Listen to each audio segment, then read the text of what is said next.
Picture this: a crisp morning at Arlington National Cemetery, where a black tomb guard stands like a statue, his boots echoing with perfect precision.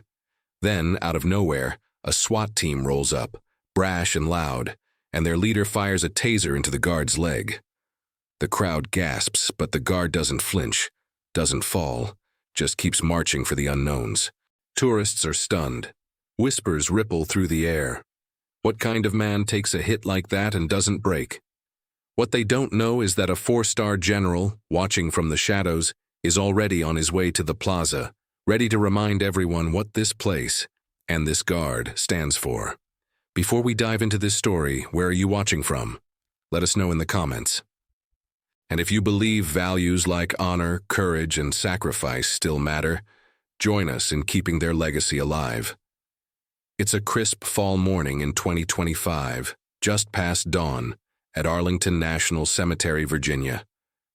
The air has that cool, clean bite, with a thin layer of mist clinging to the endless rows of white headstones, stretching out like silent soldiers. Each marks a life given for something greater. At the heart of it all is the tomb of the unknown soldier, a slab of marble so solemn, it feels like it holds the weight of history itself. Tourists gather, families, veterans, school kids, all drawn to this place where words fall short and silence speaks louder than any speech. Under the shadow of the marble arch, Sergeant Marcus Jackson, MJ to his close friends, stands guard. He's 28, a black soldier of the 3rd Infantry Regiment, the Old Guard, handpicked to serve as a tomb sentinel. Marcus isn't tall, about 5'10", but he carries himself with unshakable resolve. His uniform is pressed to perfection, every crease razor sharp. His M14 rifle rests steady in his white-gloved hands, his eyes locked on a distant point only he can see.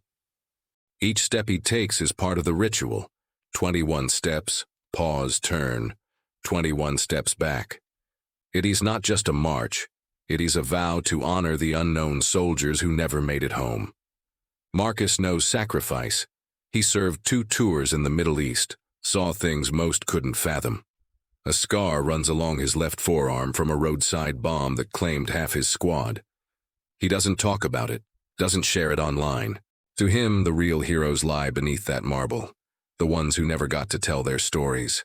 That's why he's here, why he chose this duty.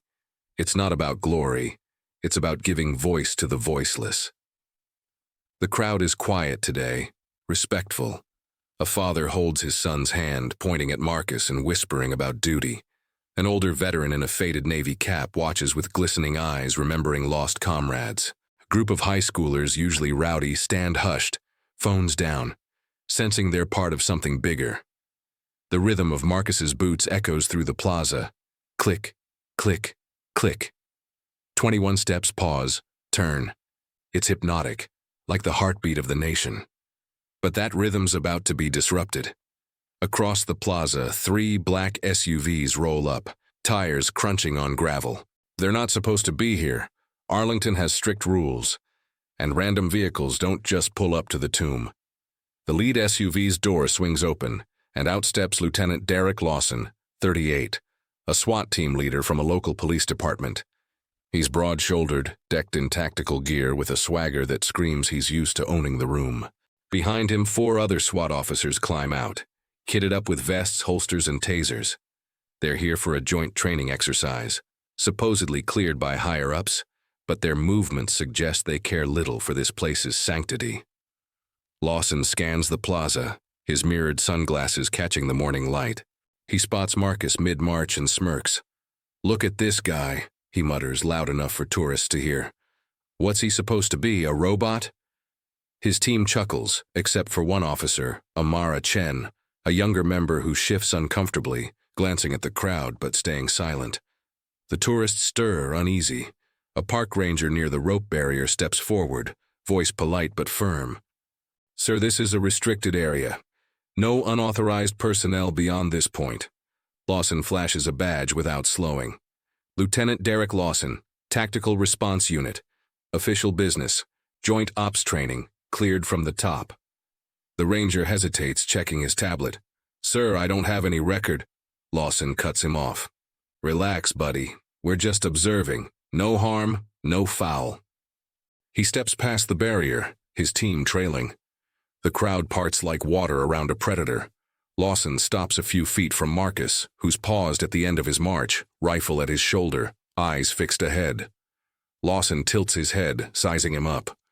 So this is it, huh? The big show, guy in a fancy uniform marching like a wind-up toy. What's the point, guarding ghosts? Marcus doesn't blink.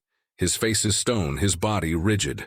21 seconds pass, then he turns, precise as a metronome, and begins his next steps. Click, click, click. Lawson laughs louder. Oh, come on, man. You don't talk, don't move unless it's scripted. He pulls a protein bar from his pocket, unwraps it, and chews obnoxiously. Bet I could wave this in your face and you wouldn't flinch. Trained to be a statue, huh? The ranger steps closer, voice sharper. Sir, you're disrupting a ceremonial detail. Please step back. Lawson waves him off. Chill, man. Just testing his focus. Allies, right? Same team. He grins at his team. Bet you $20 he's asleep under that hat. The crowd grows restless. A mother pulls her daughter closer, whispering, Why's he being mean to the soldier? The veteran in the navy cap mutters, Disrespectful fool. Amara shifts, her hand near her taser, eyes darting between Lawson and the crowd. She knows this is wrong, but isn't senior enough to speak up. Not yet. Lawson's grin fades, replaced by irritation. He's not used to being ignored, and Marcus's silence stings. This whole setup's a joke, he says, stepping closer to the march path. You're out here playing dress-up while real cops, real soldiers handle business, he taps his temple. Think this impresses anyone? Guy who can't react? Marcus finishes his 21 steps, pauses, turns. His eyes never waver, his posture unshaken. Lawson's jaw tightens. All right, fine. Let's see how tough you really are. He unclips his taser, holding it up like a prize. Just a little test, he says loudly. Training exercise. No big deal. The ranger lunges forward. Sir, you can't. Too late. Lawson fires. The taser darts hit Marcus in the thigh, just below his polished belt. The electric buzz cuts through the air, sharp and ugly. Marcus's body tenses, his grip on the rifle tightening until blood seeps through his white glove, staining it red. His jaw clenches, but he doesn't fall, doesn't cry out, doesn't break his stance. The crowd gasps. A child yells, Mommy, they hurt him. The veteran in the cap steps forward, fists clenched, but stops at the barrier. Lawson steps back, grinning like he's won. See, statue's still standing. Tough guy, huh? His team laughs nervously, but Amara's face is pale. Derek, that was too far, she mutters. Lawson shrugs. It's a taser, Amara, low voltage. He's fine. Look at him, and Marcus is fine, or looks it. He's still standing, eyes locked on that invisible point, rifle steady. The taser darts dangle from his thigh, a scorch mark spreading across his trousers. His face is a mask of discipline, his body a monument to duty. The crowd's silence turns from reverence to shock, heavy and electric. Inside the security post, a ranger hits an urgent incident button. Radios crackle. This is no longer a minor disruption. It's a violation of something sacred. Somewhere across the cemetery, a figure moves toward the plaza, carrying the weight of decades of service and the authority to set things right. The next few minutes feel like hours. Marcus, blood still seeping through his glove, begins his next march. Click, click, click. 24 steps, pause, turn. The crowd watches, breathless, as he moves through the pain like it's just another day. The taser's sting lingers, but Marcus thinks of the soldiers beneath the tomb. Those who faced worse and never came home. He's not there for himself. He's here for them. Lawson keeps talking, filling the silence with bravado. Come on, man. Admit it. You felt that, right? No shame. His voice cracks slightly, his team no longer laughing. Amara stares at the ground, hand twitching like she wants to speak. The veteran in the cap mutters loudly.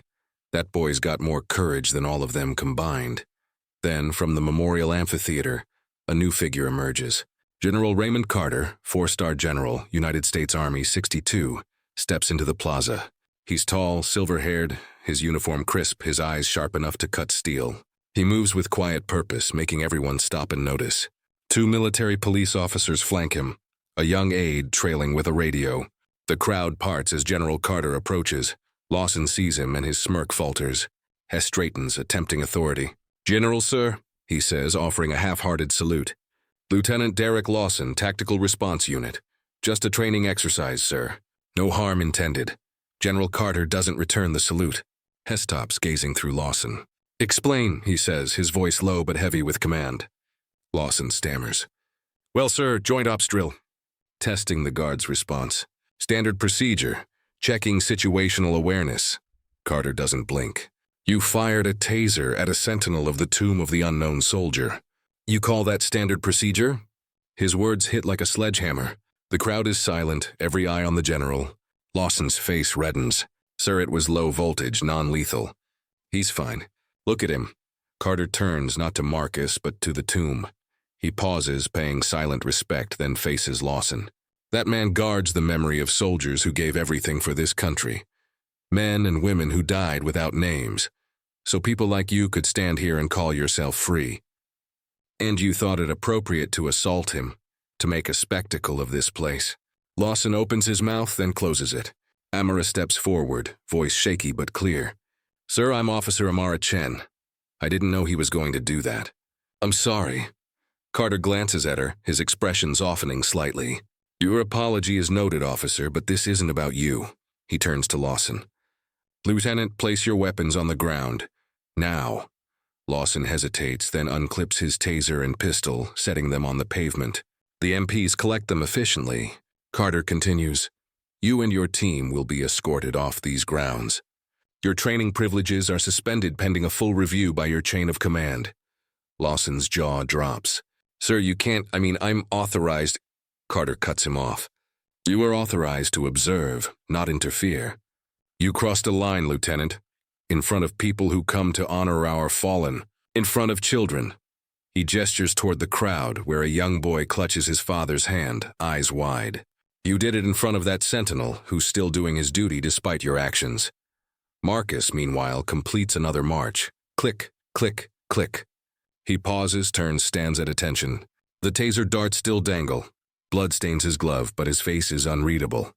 His posture flawless. Carter walks to him, stopping just outside the march path. "Sergeant Jackson," he says loudly, "are you fit to continue your post?" Marcus's jaw flexes slightly, the only sign of pain. His voice is steady. "Fit for duty, sir." Carter nods sharply. "Carry on, soldier." Marcus turns, begins his next 21 steps. The crowd watches, some with tears, as he moves through the pain like it's nothing. Carter turns to the MPs. "Escort the lieutenant and his team to the perimeter. No communication until cleared by command." The MPs nod, and Lawson's team moves, heads down, avoiding the crowd's eyes. Lawson trees one last time. "Sir, this is a misunderstanding." "I've got clearance." Carter shuts him down. "Your clearance doesn't extend to desecrating this ground." "You're done here, Lieutenant." The MPs lead Lawson and his team away, their SUVs trailing like scolded dogs. Amara glances back at Marcus, her face tight with guilt, but follows silently. The plaza settles into a heavy silence, broken only by Marcus's boots. The crowd isn't just tourists now, they're witnesses. The veteran in the Navy cap steps closer to the barrier, voice rough but clear. "That man's got more honor in his little finger than that clown had in his whole team." A new sentinel, Sergeant Aisha Patel, emerges to relieve Marcus. The changeover is flawless, a mirror of discipline. Marcus marches behind a privacy screen where a medic waits. He limps slightly but refuses assistance. He doesn't speak, doesn't look back. "He's done his job," General Carter addresses the crowd. "This place isn't just a monument, it's a promise. A promise to remember soldiers who gave everything, whose names we'll never know." Sergeant Jackson stood his ground today, not to prove anything to that man, but because he swore an oath to those soldiers. That's what strength looks like. That's what honor means. The crowd nods, some clapping softly, others wiping tears. The young boy tugs his father's sleeve. "Dad, why didn't he fight back?" His father kneels, voice gentle. "Because he's stronger than that, son. He's protecting something bigger." As the sun climbs, Marcus returns in a fresh uniform. No sign of the taser's damage or blood. He resumes his march as if nothing happened. Click, click, click. 21 steps, pause, turn. The crowd watches, quieter. Phones pocketed, faces thoughtful. They've seen something they'll carry with them. The veteran speaks again, voice carrying. That man held his dignity like a weapon, stronger than anything that SWAT guy brought. A teenager, silent until now, pulls out his phone. Not for a photo, but to write something, maybe a post, maybe a message. Whatever it is, it's about what he saw. By noon, word of the incident spreads. Lawson and his team face a review at a nearby base, likely ending their training program. Amara Chen drafts a formal apology, vowing to learn. But at the tomb, life goes on. Marcus marches, eyes fixed on that eternal point.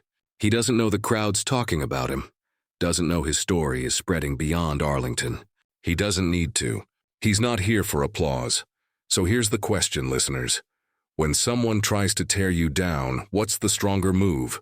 Fighting back or standing your ground? In a world shouting for attention, is there power insolence in duty? Sergeant Marcus Jackson answered that today. He didn't raise his voice or throw a punch. He stood unwavering for soldiers who couldn't stand anymore. If this story hit you, hit that like button. Share it with someone who needs to hear it. Maybe someone who thinks strength is about being loudest. Drop a comment. What does real strength look like to you? If you've been to Arlington, felt its weight, tell us. Your stories matter. Subscribe and tap that notification bell for more tales about men and women who stand tall for something bigger. Until then, remember, real strength doesn't shout, it stands. And when it does, even the loudest voices run out of things to say. Have you visited Arlington National Cemetery? Seen the tomb of the unknown soldier? Share your thoughts, because this story makes you think about what strength really means.